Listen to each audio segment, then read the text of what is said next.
Imagine if the human brain wasn't fixed, if it could heal itself, adapt, and rewire after trauma. What if intelligence, perception, and even emotion could be reshaped not by surgery or drugs, but by thought and experience alone? This isn't science fiction. It's the groundbreaking reality revealed by Norman Doidge and the brain that changes itself. A journey through astonishing true stories that prove our brains are far more adaptable than we ever imagined. For centuries, science believed the adult brain was fixed, its structures unchangeable after childhood. But Dr. Norman Doidge brings to light a revolution in neuroscience. Neuroplasticity, the brain's ability to change its own structure and function. Through patients, scientists, and miraculous recoveries, he reveals a truth that overturns centuries of medical dogma. The brain can rewire itself in response to experience, learning, and even damage. Chapter 1. A Woman Perpetually Falling. Cheryl Schultz's world is one of constant motion, yet she is standing still. After a routine medical procedure, an antibiotic destroyed her vestibular system, the brain center of balance. She lives as if perpetually falling, unable to tell up from down. Her mind, once steady, is now trapped in chaos. Every step feels like walking on the edge of a cliff, every moment a battle against gravity.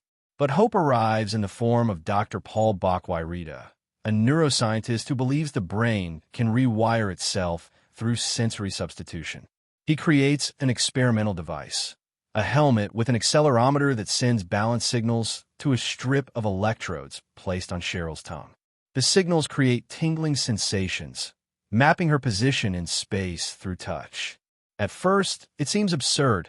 How could balance come through taste?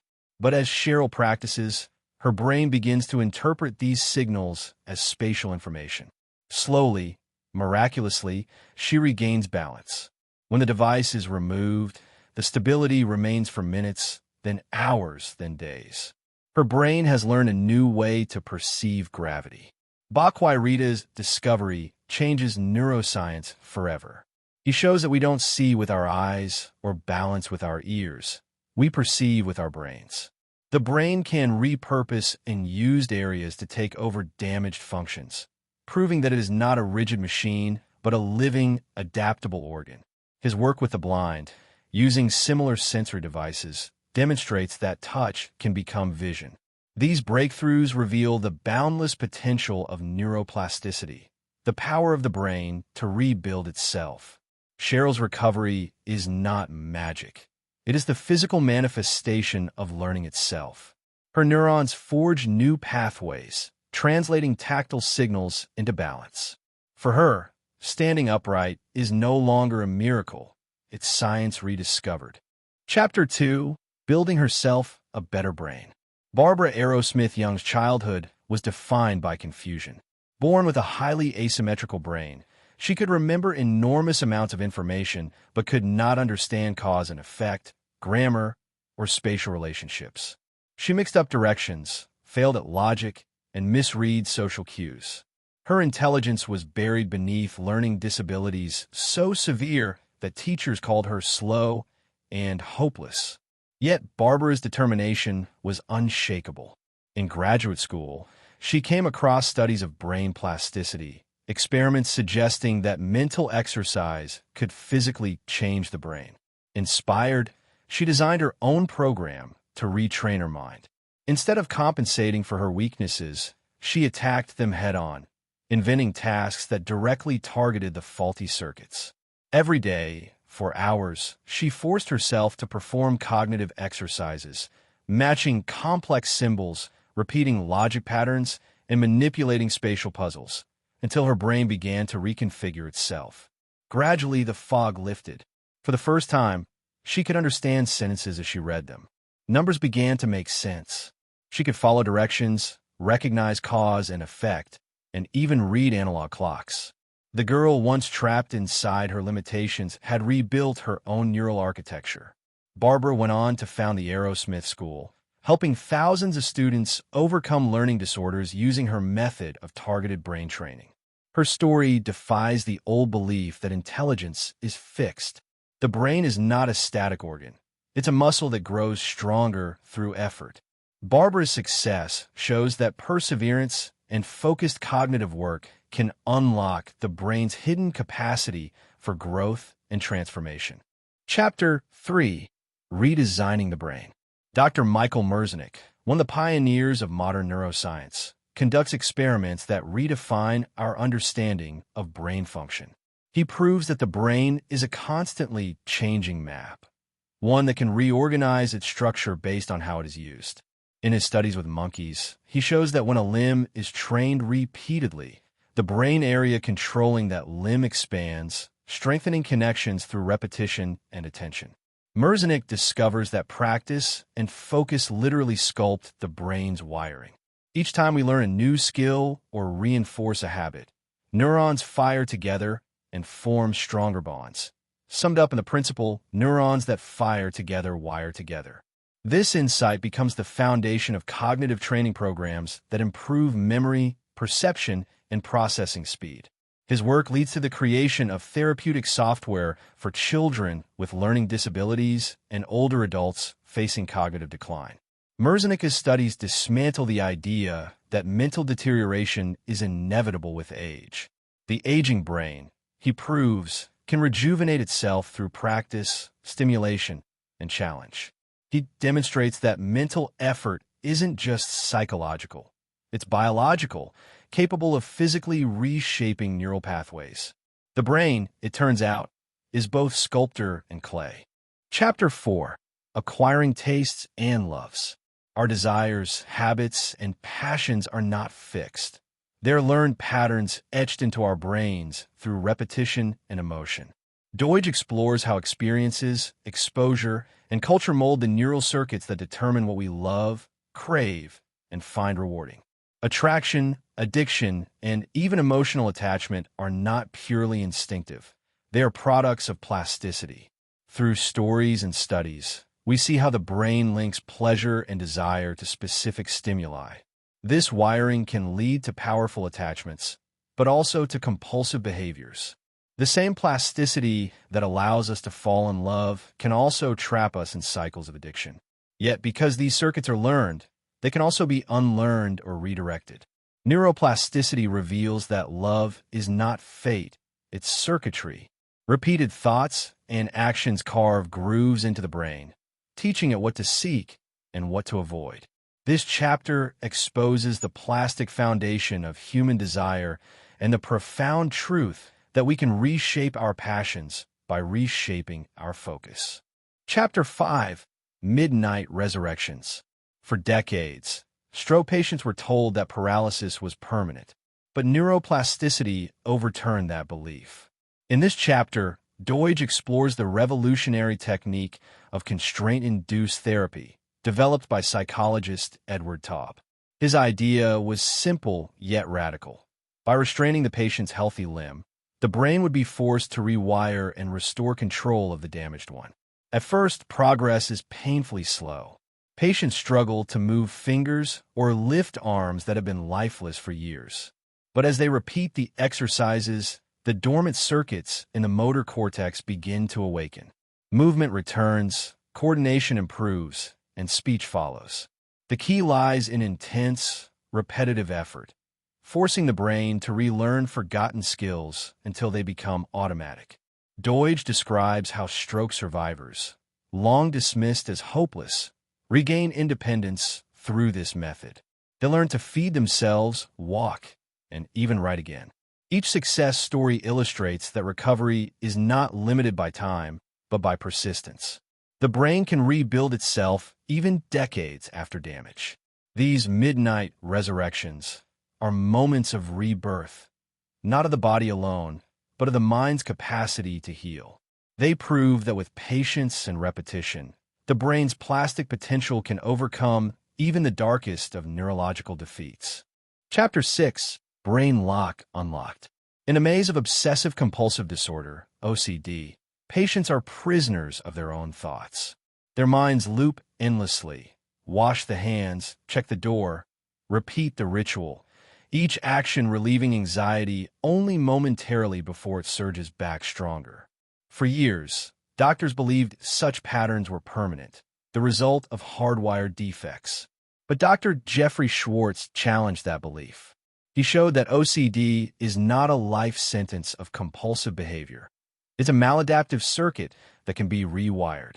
Schwartz developed a method known as the 4 steps: relabel, reattribute, refocus, and revalue. First, patients learn to relabel obsessive thoughts for what they are: false signals generated by the brain. Then, they reattribute the urges to misfiring neurons rather than to their real intentions. The next phase, refocus, teaches them to shift their attention to constructive behaviors, building new neural pathways. Finally, they revalue the obsession itself, seeing it as meaningless noise rather than truth. Brain scans reveal that this mental discipline reshapes the brain's activity. The overactive caudate nucleus, a key part of the OCD circuit, calms down. Patients literally think themselves into neurological change. Schwartz's work reveals that mindfulness is not simply a spiritual idea, but a neurological tool. Through conscious awareness, the mind can alter its own biological substrate. The brain, once thought to imprison the mind, becomes its instrument of liberation. Chapter 7: Pain, the Dark Side of Plasticity.